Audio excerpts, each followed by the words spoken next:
the other one that came at the same time as Up for Breakfast on the same day. It's About Time? Yeah, it's about exactly. Time. So to me, those are the most heady Who-like chemistry moments of the whole Sammy thing. And it just proves again, like the production on those songs is just crushing. Right. So I love that era for that reason. To me, those songs, you know, I'm not one to ever say Sammy did anything better than Dave, but I like those better than Me, Wise Magic. Okay. What's the other one called again? Can't Get This Stuff No More. Can't Get This Stuff No More. Yeah, I mean those are good songs, but they're conservative compared to just this fecund Pete and John Entwistle and Keith Moon like quality that you get with Sammy and the band in those advanced years. And you wonder if it's tension. You know, I've never bought this thing, tension helps bands, but, you know, just the personalities and the tug and the egos and stuff. But, yeah, just an incredible production and incredible instrumental chemistry, even though Sammy still is not writing lyrics. I mean, he just, like, is tossing stuff off, right? Right. But, you know, when you just listed all those songs, I was nodding my head going, yup, until you said Up for Breakfast. And I love Up for Breakfast. The way that starts, the sonic quality of that, unbelievable, right? Well, I'll give it to you musically, except Ed steals his own keyboard riff for that song, but lyrically, I just can't get past the miserable comparison of breakfast to sex. Yeah. And it's like, it ruins the song for me. Martin, what I want you to do is take a listen to the beginning of Up for Breakfast and then listen to Why Can't This Be Love. It's almost like he repeats the keyboard riff. Yes. Oh, yeah. Interesting. Yeah. I don't think I ever noticed that. Yeah, it's interesting. It's interesting. All Dave and I do is analyze. Yeah, exactly. So we want to ask you, so obviously that's a crazy time. There's lots going on.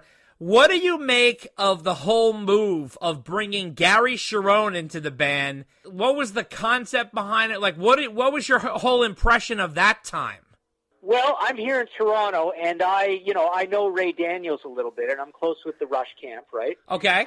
So I know that there was that association there, and Ray was managing both bands, you know, so there's that going on, and Ray and Sammy hating each other, like that feud that goes on, right, between those guys. Right. I thought it was a horrible idea. I loved Extreme, and I love Gary Cherone, and I love him in Extreme, and I just can't get out of my mind him as a Boston guy in a Boston band. So it's good that he had stature and he was a smart guy. That was kind of cool because he is a cool, smart guy. He is. Like, you got to put a California guy in there. You can't put a guy from Boston in there. It's crazy. And I know I've seen him live. He does have kind of these effeminate stage, kind of like dramatic. He's a drama thespian sort of dude. Right. Yeah. So that never went over well. His singing, his voice is fine. I think his voice is cool, and I love that he's got a little vocal fry in his voice, and he put a little more vocal fry in his voice, and he actually has that continuity to Sammy. Right. Obviously, I don't know what the heck happened with the record because the writing is horrible on the record. That's the problem. Yeah. That's the problem more than anything. It might have worked had it been a great album. Right. But you know, Gary, I did interview Gary, and he talks, fairly to the heart in the book about what went wrong there and what they were trying to do, and they were pretty self-aware that they were making a weird, dangerous, crazy album. Okay. And there was talk of like, hey, should we try to make a little more traditional Van Halen album? So, here's the artists coming out in them again, right? Right. They're trying to sort of riff off the creativity and the inspiration of each other and being interesting, artistic people. And they said, let's just go for it. Let's make a weird record. I don't think it works. Nobody in the world thinks it worked. Right. So, yeah, that's my problem. I mean, on the face of it, and the other thing is Gary spent his whole career being sort of a conscious, smart, sort of moral rocker in his lyrics and in his band. Right. 3 sides to every story. Right. Pornography. So he doesn't come at it as the frat boy college guy or the Sammy Hagar party guy. Right. He comes at it as the thoughtful guy. Right. So when he's in there trying to act like a frat boy, it just doesn't come off. Right. Yeah. And you also, do you think they should have gone with Mitch Malloy? Do you think that would have been a better fit? No, I don't think so. I think, or Sass Jordan, right? Remember? Oh, well, right? that was silly. I don't know if that was, yeah. You know, off the top of my head, I can't think of who they could.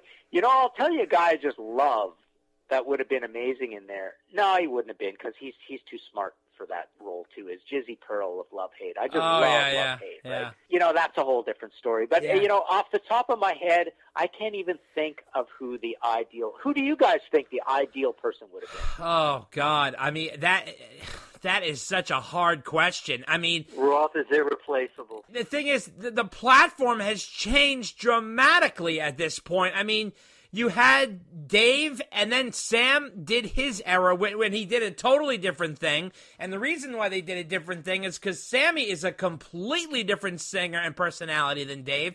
And also, it padded with Eddie going in a whole other direction. It's not like Sammy was singing the Roth era style of Van Halen. He wasn't. Eddie was, and I interviewed Sammy.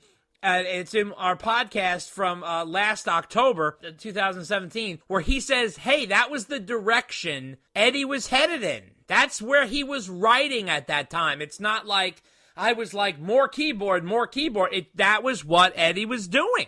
That was, and you could see it budding on 1984 with Jump, with I'll Wait. It was budding in that direction, and then it came into full bloom by the time Sammy came onto the scene. It's hard to pick somebody from another band and pluck them in there, and it's also hard to bring somebody from obscurity in there. It's almost an impossible Rubik's Cube at this point. So it's 1985, so it's like Bret Michaels didn't really exist yet.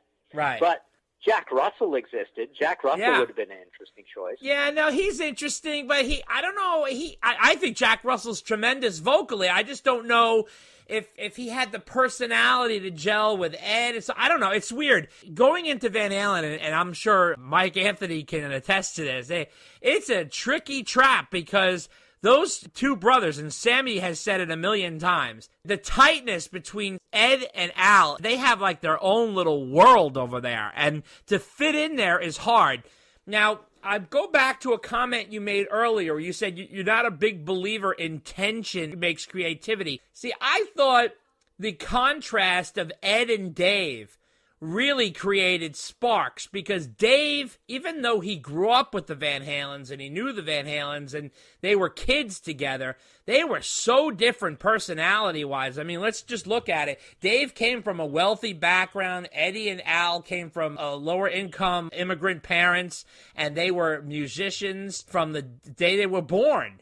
And Dave wanted to entertain, and he had a big personality, and Dave pushed his own voice. He didn't have a Sammy Hagar voice. He had a more of a personality, stylistic singer as opposed to Sammy, who could sing, loops around Dave vocally, but Dave knew how to market the band. He knew how to present the band. He knew how to do videos, do live shows, talk to the crowd, get the girls going, and also come across with wit and smarts in a song through lyrics, and he knew how to deliver a song on top. He was like the sprinkles on top of Ed's incredible cake.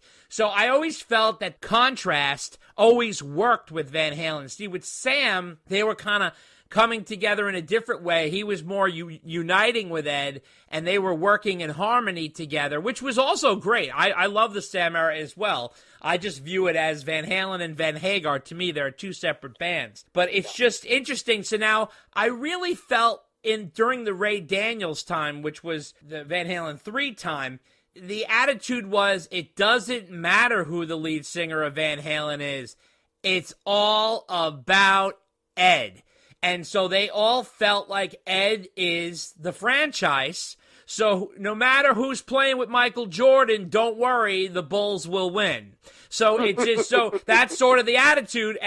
But like you said earlier in this conversation, the personality of the lead singer makes up 50 to 60 to 70% of the band. And of course, Eddie makes up a larger portion than most guitarists, but that lead singer is a huge deal. And I love Gary to death. I like him as a person, and I love him as a singer.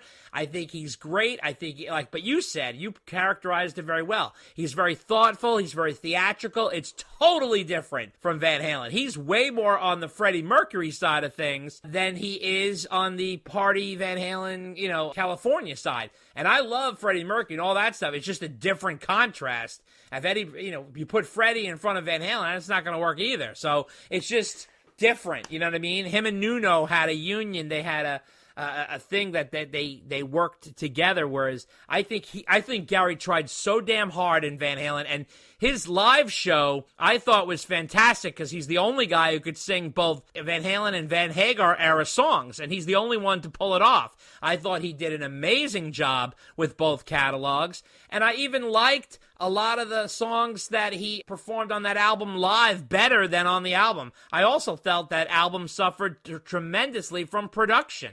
I thought the production was horrible on that album, but I don't know. Martin, let me ask you a question. Otherwise, Dave is going to go up on his rant for another half hour. I love it though. It's great stuff. I know, but you gotta rein him in. You gotta rein him in, or that's his I job. don't want to. Hey. You always got to break my balls. I can't get a word in edgewise. You don't inhale. Wait a second. I was answering the question. Too. Okay, yeah, we All go. right, very good. Here's my question. Have you ever spoken to Ray Daniels about his time in Van Halen? Yes, briefly. Not for a long time. Yeah, I always remember one comment. This was basically at a Tea Party listening session. I love the Tea Party. I adore them. I think they're geniuses. But yeah, they were also managed by Ray. But one thing he said I thought was pretty interesting. He said, those guys have been rock stars all their lives. He's talking about Eddie. He says he basically never had to do anything that a normal person has to do. That's true. Like he said, he has someone go out into his yard and pick up the dog crap from the front yard. Like he doesn't do that himself. Right. So I just thought that was kind of a funny comment that he made. Like they just basically they don't live in reality. Those guys. Right. Well, you have to realize they were rock stars as kids. I mean, when they made that first album, they were like children. I mean, they really were. They were young men, and they were popular already. Before that album came out, they were rock stars. Those guys used to draw thousands of people for backyard parties, and they'd charge tickets. I mean, they were really huge, even at that level. And but so was Rush. But Rush started early too, and they lasted a long time. And Ray was able to manage them fine. That's but true. When he went to Van Halen, somehow it didn't work. Well, because he had Rush from the beginning. He walked into Van Halen very late in the fourth inning. It's different. Yeah, let me just say something just about like to isolate this. Rush was a band that operated essentially from 69 to 74 before their first album. They were not big at all during that time. No. And they were not even very big from 74 through 75, not even till 76. Van Halen, on the other hand, Van Halen was big but not big, too. They had career setbacks between 74 and 78 as well, right? Right, of course, yeah. The Gene Simmons thing, for one. Right, and right.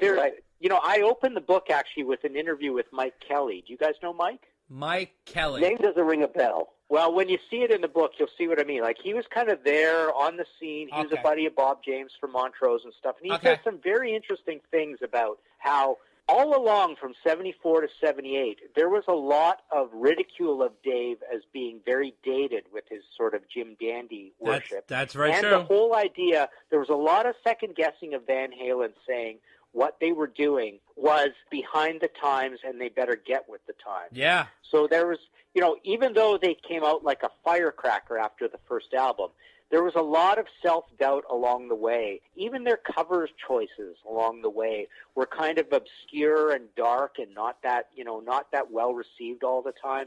They weren't always doing that well between 74 and 78, right? Right. So it's kind of a funny career path. It doesn't mirror Rush's career path at all in that early pre-thing. Yeah. They both paid their dues, but in different ways. Rush kind of paid their dues from 69 through almost literally through 79. Right. Like they almost paid 10 years of dues. That's right. With records out the whole time. Yeah.